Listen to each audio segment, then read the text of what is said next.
The bicep is primarily used for just pulling things, picking things up, lifting.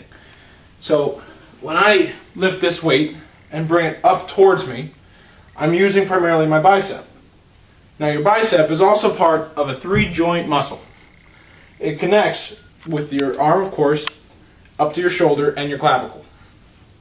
So when your bicep can be strained, cut it. Hello, I'm Andrew White, and for my gym project, I will be describing the functions, the possible injuries, and just the generalization of the bicep. The bicep, although it is very useful in day-to-day life, is far from essential. Amputees of any kind of situation, whether it be a terrible injury or war, can live without it. It's a minor hindrance during the day.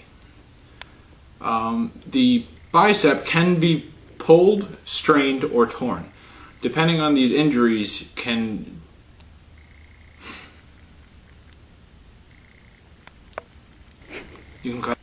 Although the bicep is useful in day-to-day life, it is very, very far from essential.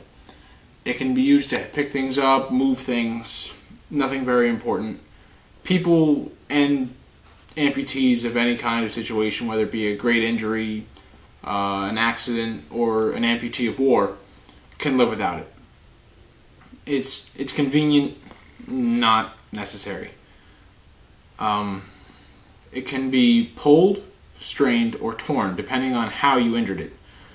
The most common way people injure their bicep is by trying to lift too much or carry too much weight for too long of a time.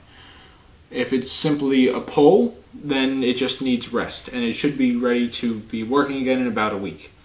If it's strained, it'll probably need cold compresses and a longer period of rest, preferably 2 weeks.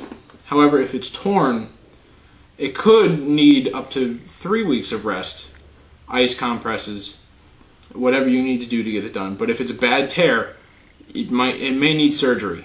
And after the surgery, your shoulder area might be completely immobile for at least 2 days. Then you'd have to follow a rigorous physical rehabilitation program. This would include exercises that are very simple to do, but it may cause some minor pain in your bicep because of the injury. One example of this is taking a towel, draping it over your good side.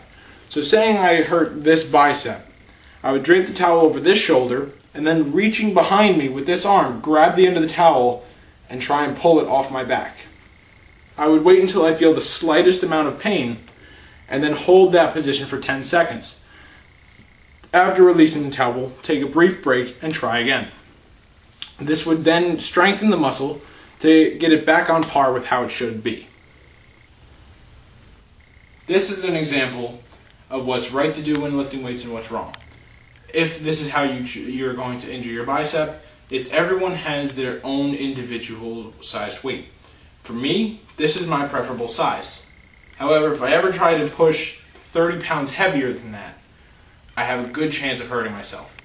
So it's important to never push yourself above and beyond the limits that you know that you already have, unless you've trained to surpass them. And even then, you have to be careful.